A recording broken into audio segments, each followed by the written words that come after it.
Donald Trump qui parle d'un discours d'Hitler à la Tour Eiffel, les mots d'un président américain qui choque bien sûr, président qui se moque de la France au passage, imitant Emmanuel Macron, et le tout devant ses soldats. Pour bien comprendre, regardez. We won the war. Nous avons gagné la guerre et nous sommes les seuls à ne pas l'avoir célébrée. J'ai donc envoyé une équipe de choc là-bas. Et nous l'avons fait à chaque fois que nous avons le 8 mai. Nous célébrons également la date du mois de novembre, la date sacrée de la Première Guerre mondiale, parce que nous avons également gagné cette guerre. Pensez-y, j'appelle, nous aimons la France, n'est-ce pas? Mais je pense que nous avons fait un peu plus pour gagner la guerre que la France. Sommes-nous d'accord? Je ne veux pas faire le malin, mais quand Hitler a fait un discours à la Tour Eiffel, je dirais que ce n'était pas vraiment l'idéal. But when Hitler made his speech at the Eiffel Tower, I would say that wasn't exactly ideal. On va faire le petit rappel historique dès maintenant, comme ça c'est fait. Cette déclaration, elle est historiquement fausse. Point barre. En effet, Hitler n'a jamais prononcé de discours là-bas. Il a simplement été photographié au Trocadéro. C'était le 28 juin 1940. Voilà, les faits sont posés. Maintenant, à quel point ces propos sont choquants et ce qu'il nous raconte de cette administration Trump, de lui et de son rapport à la France. On en parle toujours avec Isabelle Saporta, avec Guillaume Roquette, avec Gilles Montrey et avec Philippe Val. Choqué? Qui est choqué ou qui ne le serait pas d'ailleurs? Philippe, vous voulez prendre la main? C'est ennuyeux qu'un président des États-Unis, dont l'histoire est si liée à la France, vraiment très, très proche, puisque Lafayette, nous voilà, comme on dit, aux États-Unis en Corse. Ce que semble ignorer Trump, c'est l'aide massive de la France à l'établissement des États-Unis d'Amérique au XVIIIe siècle. On a une longue histoire entre nous et qui connaissent aussi peu l'histoire, y compris quand il parle de la Seconde Guerre mondiale, qu'il n'en ait rien à foutre, parce qu'il sait qu'il ne sait pas. Il le sait. Mais ça fait rien, il improvise. Pour lui, l'histoire, ça s'improvise. Et ça dit quelque chose. C'est un autre monde. En Europe, l'histoire ne s'improvise pas. On a établi depuis des siècles et des siècles un amour petit à petit de la précision, un amour de l'honnêteté historique qui nous permet d'envisager l'avenir sur des bases historiques à peu près réelles. Là, il s'en fout. C'est une rupture civilisationnelle, cette façon de parler de l'histoire d'un président des États-Unis. Enfin, ça serait quelqu'un, je sais pas, de la société civile, qui n'est pas instruit. Bon, c'est pas trop grave, enfin c'est un peu dommage, mais c'est pas. Mais un président des États-Unis, c'est impossible. C'est quelque chose de beaucoup plus important qu'il ne paraît. Rupture civilisationnelle. Oui, je les pense. mots forts de Philippe Val, Isabelle. De toute façon, on est dans une bataille de réécriture de l'histoire, tous autant qu'ils sont, que ce soit Poutine, que ce soit effectivement le président américain. Donc on est là-dedans. En même temps, nous, quand on regarde la Russie comme s'il n'y avait pas eu ces plus de 20 millions de morts russes pour la Seconde Guerre mondiale, on a tort aussi. C'est-à-dire qu'on ne peut pas balayer la Russie comme un allié qui a été crucial dans cette victoire, malgré tout. Moi, là où je suis, au fond, très gênée, c'est que je ne vous dirais pas qu'il a raison, mais nous sommes renvoyés à notre passé collaborationniste aussi. Nous sommes renvoyés, donc il ne le fait pas avec suffisamment, effectivement, sans doute de guillemets, mais nous sommes renvoyés à la France de Vichy, nous sommes renvoyés à ça. Et cette France-là, elle a existé aussi, Philippe. On ne va pas faire comme si elle n'avait pas existé. Il n'y a pas eu que des De Gaulle. Il n'y a pas eu que des... Non, je suis d'accord, mais ça, comme effectivement, je vous dis, on est dans un monde de toute façon où chacun raconte l'histoire qui l'arrange. Mais en fait, on est quand même renvoyé à ça. On est renvoyé au fait que De Gaulle est parti quasiment seul en Angleterre et a dit « je suis la France ». Heureusement qu'on l'a eu, heureusement qu'on a eu les résistants en France. Mais c'est vrai mais on a eu quand même le vainqueur de la Première Guerre mondiale, le maréchal Pétain, qui est allé s'agenouiller devant les Allemands. Donc c'est vrai qu'on a eu ce passé-là en France et qu'on ne peut pas faire non plus comme si on avait été des résistants du premier au dernier jour. Guillaume. Oui, ce que dit Donald Trump n'est pas complètement faux, parce qu'effectivement, Adolf Hitler n'a jamais prononcé de discours devant la Tour Eiffel, mais l'armée allemande a défilé sur les Champs-Élysées, malgré d'ailleurs la résistance héroïque des Français, de l'armée française pendant la campagne de juin 40, où il y a eu plus de 50 000 morts en 10 jours, 20 jours de combat. Donc, 20 jours. Donc, il y a eu une résistance, mais c'est vrai que nous avons été défaits. Et c'est vrai que s'il n'y avait pas eu la coalition occidentale du jour le plus long et du débarquement de Normandie, avec une présence américaine importante, et sous les ordres d'Eisenhower, on ne sait pas ce qui se serait passé. Les Français n'auraient pas pu se libérer tout seuls. Et puis si on élargit un peu la focale, qui a vaincu Hitler ? C'est l'Union soviétique. On le rappelait, il y a eu 20 millions de morts soviétiques, il y a eu de 300 000 morts américains. Ça veut dire que les Soviétiques ont eu 70 fois plus de tués pendant la Seconde Guerre mondiale que les Américains. Et donc, certes, les Américains ont été importants, ils ont aidé militairement, économiquement l'URSS, mais le prix du sang, il a été payé par l'Union soviétique. Et ça, c'est difficile pour nous de l'admettre. Donc, en fait, la réalité, elle est complexe. Et comme souvent avec Trump, il ne faut pas le prendre au mot parce qu'il est d'une approximation terrible, mais il faut le prendre au sérieux. C'est-à-dire que, et quand il dit vous les Français, vous n'avez pas été capables de gagner cette guerre tout seul, c'est pas faux malheureusement. Oui, enfin, attends, il y a un problème. Enfin, je voudrais rectifier. Je voudrais rectifier 2-3 choses quand même. Les Russes ont perdu tant d'hommes parce que l'armée russe était désorganisée depuis la fin des années 30 par Staline. Donc, il s'est servi des humains comme chair à canon massivement au lieu. Donc, ils ont perdu énormément d'hommes. Il y a d'ailleurs eu plus de morts soviétiques qu'allemands. Bien sûr, déjà, oui, absolument. Ensuite, les Russes ne sont entrés dans la guerre qu'à la rupture du pacte germano-soviétique. Et les Américains ne sont rentrés dans la guerre qu'après Pearl Harbor. Sinon, ils nous ont tous laissé nous démerder avec Churchill, qui était le seul à tenir la boutique. Donc, il ne faut pas non plus... non, on a travaillé à cette victoire, vraiment. Et on a résisté tant qu'on a pu. Et quand les autres ont été attaqués, ils sont rentrés en guerre. La Russie d'un côté, les Américains de l'autre. Bien sûr. Oui, Gilles Montreuil. Moi, je serais plus sévère contre Donald Trump. Je pense qu'en fait, ça, c'est de l'entertainment de Donald Trump. C'est-à-dire que, fondamentalement, tout le monde sait très bien que les Alliés, tous ensemble, ont gagné la guerre. Et d'ailleurs, il n'y avait absolument aucune de ces débats d'historiens, il y a encore 10 ans, à savoir si c'est moi qui ai gagné la guerre. Qu'est-ce que fait Donald Trump ? Il crée de la polémique, il crée du clivage, parce que ça fait parler de lui, ça fait de l'image. Regardez, on est nous là, un vendredi matin en France, à commenter ce qu'on ne devrait même pas avoir à commenter. Des faits qui sont faux historiquement, une polémique qui n'a pas lieu d'être. On a tous gagné ensemble cette Seconde Guerre mondiale. Ouais, c'est ça. Et pourquoi est-ce qu'il fait ça ? Parce que c'est le contrepoids de son pouvoir exécutif de plus en plus absolu. On le voit bien, il mène une politique, presque lui tout seul, sans se soucier du Congrès, sans se soucier des contre-pouvoirs, sans même se soucier du mandat sur lequel il a été élu. Il va sur des sujets qui ne sont même pas ceux de sa campagne, qui ne sont même pas ceux de son électorat. C'est un pouvoir très personnel, et la contrepartie de ce pouvoir très personnel, c'est l'entertainment. Je ne vous donne pas, vous mes électeurs, ce pourquoi vous m'avez élu, mais je vous donne du spectacle. Et ça devient insupportable. Une question qui est sensible, et surtout pour nous, médias. Estimez-vous que nous ne devrions pas réagir à ces propos de Donald Trump ? Parce que c'est un vrai sujet. Après tout, ce sont des coups de boutoir communicationnels dans une ère, dans une époque où les fake news gagnent beaucoup de terrain.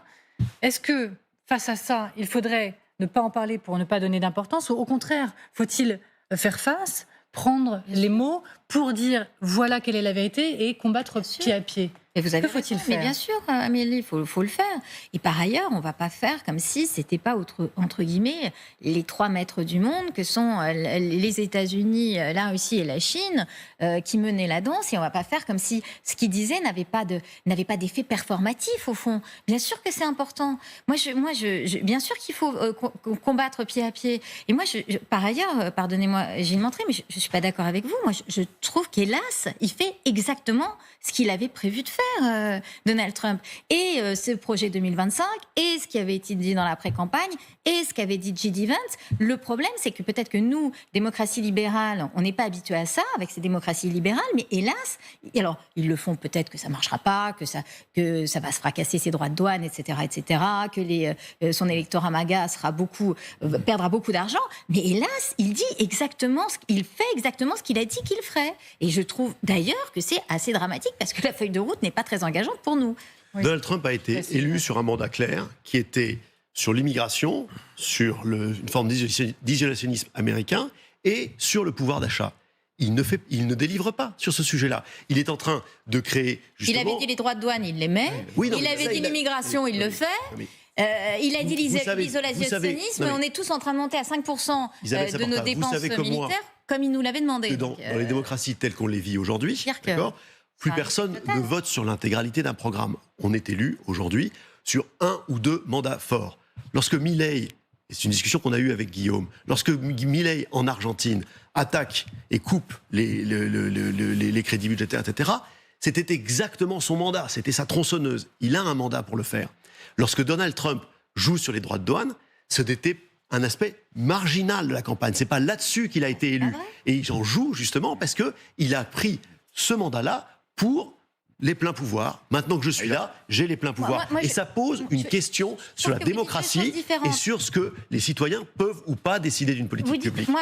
Ça ressemble à Emmanuel Macron qui vous dit, regardez, moi j'ai été élu sur la retraite 64 ans. Je laisse tout de suite la parole à Guillaume.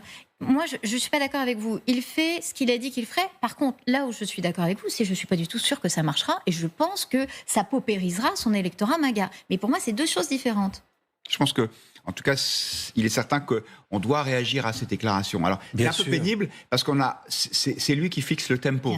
Et les médias, comme d'ailleurs les chefs d'État européens, sont toujours en réaction par rapport à Trump, et c'est lui le chef d'orchestre. Et ça a un côté crispant. Mais si on ne rectifie pas ces approximations, voire ces mensonges, eh bien, qu'il fera les réseaux sociaux en disant, regardez, les médias officiels ne réagissent pas, ça prouve bien que Trump a raison, et simplement, il faut le faire, même si on a bien le sentiment qu'on est un peu embarqué dans quelque chose qui n'est pas constructif, parce qu'on n'en vient qu'à démentir des faits. Et puis, je pense aussi que ce discours, il est performatif. Et effectivement, là, je suis d'accord avec Gilles dans l'électorat américain. C'est-à-dire que il rend les électeurs américains fiers, et que ce soit vrai ou non, pour nous, c'est grave, parce qu'on essaie d'avoir un minimum de rigueur journalistique. Mais pour Trump, ça n'a aucune importance. Il est dans l'ère de la post-vérité. Ce qui importe, ce n'est pas la réalité, c'est la représentation médiatique qui en est faite. Et de ce côté-là, c'est lui le patron, parce qu'il faut reconnaître qu'il est très fort. Oui, après, je vais m'appuyer sur les mots. La question d'Amélie est décisive. On doit réagir. Il faut que l'on réagisse. C'est tout à fait nécessaire, parce que c'est notre rôle de journaliste ou d'intellectuel ou d'Européen. Parce que nous défendons, depuis le XVIe siècle, en France, par exemple, il y a des travaux sur la question de la vérité historique, la nécessité de la vérité historique. Il y a des textes formidables, dans les essais de Montaigne notamment là-dessus, on voit les enjeux de cette vérité. On doit absolument réagir aux propos tels que celui de Trump, parce que Hitler n'a jamais fait de discours de la Tour Eiffel, juste Céline Dion a chanté l'hymne à l'amour, c'est la seule chose qui a jamais été faite du haut de la Tour Eiffel. Donc, Empoli, Giuliano de Empoli, dans son dernier livre, et la revue Grand Continent, parle très bien de ces questions-là.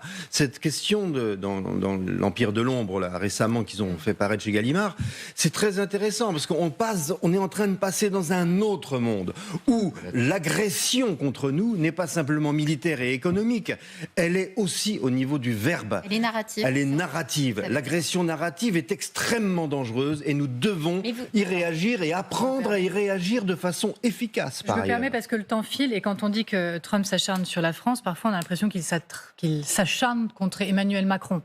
Regardez comme il essaye d'imiter le président français, essayant de l'avoir la semaine dernière en pleine célébration du 8 mai. Je vous propose de découvrir. Called up the president, Macron, good guy by the way. Donald, we are celebrating our victory over the Germans. Oh, that's wonderful. C'est la... Voilà, justement, vous étiez en train de parler du nom du livre, du titre du livre, Le temps des prédateurs. C'est un prédateur pour Emmanuel Macron, Donald Trump, quand il dit « Ah, it's a good guy », bon, c'est un bon... Oui, mais il en parle. Et je pense que c'est un signe de reconnaissance. Je ne sais plus qui disait « Parlez de moi en bien ou en mal, c'est pas grave, mais parlez de moi, il n'y a que ça qui m'intéresse. » Ford. Oui. Eh bien là, Donald Trump a bien compris que dans une Europe qui est divisée, dans une Europe qui est assez affaiblie par rapport à ce qui se passe actuellement en Ukraine, Emmanuel Macron reste ne serait-ce que parce que la France a son siège permanent au Conseil de sécurité, parce qu'elle est une puissance nucléaire, parce qu'elle a une armée digne de ce nom. La France compte, et dans la logique dominant-dominé qui est celle de Trump, eh bien, c'est quelque chose qui le gêne. Et donc, il se moque d'Emmanuel Macron, tant mieux. Ça veut dire que il l'a dans son viseur, et je pense que ça vaut mieux que de l'ignorer. Eh bien, peut-être que dans le fond, il trouve que c'est un bon gars. En plus, je pense qu'il y a une vraie, un vrai intérêt de Donald Trump pour la France. Je ne sais pas s'il regarde Emily in Paris, mais c'est en tout cas... Je ne m'attendais pas à la référence. Vous vous souvenez que, par exemple, il a récemment reparlé de l'année où il avait été invité par Emmanuel Macron pour le défilé du 14 juillet, en disant que ça avait été un moment formidable pour lui, qu'il avait décidé de faire la même chose aux États-Unis. Alors, il n'aime pas Emmanuel Macron parce que Macron est ce qu'on peut appeler un progressiste pour aller vite. Mais quand même, il y a une forme de respect, je pense. Paradoxalement. Oui, vous avez regardé Emily in Paris ? Non. Ah, bah, ok. Non, parce que je me disais qu'il y avait une cohérence là qui fonctionnait. J'ai pas regardé, mais j'ai regardé l'impact que ça avait. Est-ce qu'il faut y voir une humiliation de Trump ? Il faut arrêter de dramatiser là. Bah, c'est beaucoup moins grave que la séquence précédente. Ah non, mais bien sûr. D'ailleurs, vous l'avez remarqué, on a hiérarchisé. Sur la relecture historique. Non, je pense que effectivement, Donald Trump aime bien se créer un petit club de leaders dans lequel il y a des leaders de premier plan qui sont vraiment des gens qui ont la puissance. Donc ça c'est Poutine. Il y a des leaders un peu de deuxième rang parce qu'il les aime bien à titre personnel. Le président français, quand même, il a beaucoup de pouvoir, ça lui plaît, ça à Trump. Effectivement, il préside à un défilé militaire et donc Trump va en organiser un. Je vous rappelle pour son anniversaire, donc on arrive à des niveaux. C'est vrai que c'est génial. Isabelle Saporta, voilà, ça c'est sans doute ce qu'ont demandé les électeurs. C'est sans doute ça que cherche l'électeur américain. Et donc voilà, donc il y a un petit tacle. À la fois il le met. Guillaume a bien résumé. À la fois, il le met dans le club, mais en second rang, voilà. Mais là, en même temps, pardonnez-moi, puisque vous m'attaquez, je réponds. Si vous voulez, la question... pourquoi moi, je veux bien que tous les gens comme vous, qui avez été au pouvoir pendant des années, qui avez été dans les rouages du pouvoir, vous traitiez tous ces présidents illibéraux comme si c'était, au fond, des clowns élus par des abrutis. Mais alors non, abrutis, vous gardez le mot pour vous. Comment se fait-il Non, mais comment se fait-il Alors, c'est peut-être moi juste, dans ma bouche des mots que je n'ai pas prononcés. Que vous prenez pour une abrutie. Oui. Mais comment se fait-il, dans ces cas-là, si vous voulez, que partout, que ce soit en Europe, que ce soit aux États-Unis, que ce soit un petit peu partout dans le monde, c'est à la fois ce genre de personnages dont, effectivement, Dampoli décrit très finement que ce sont des prédateur borgiesque, et vous avez raison, Guillaume, je pense qu'il retrouve un côté un peu borgiesque chez Emmanuel Macron, qui était au fond un dégagisme des gens d'en haut. Le macronisme était au fond déjà un dégagisme, puisque c'était un petit peu l'ADN du macronisme. Comment se fait-il que ça progresse ? Donc oui, hélas, que ça nous plaise ou que ça nous déplaise, il y a une espèce de fierté de cet électorat MAGA, de Donald Trump, qui voit comme touché par la grâce, peut-être sauvé par Jésus quand il a failli être tué. Donc oui, il y a ça. Donc effectivement, nous, ça nous déplaît, c'est du népotisme, c'est épouvantable. Il s'est entouré d'une mafia autour de lui. Tout ça est horrible, oui, mais...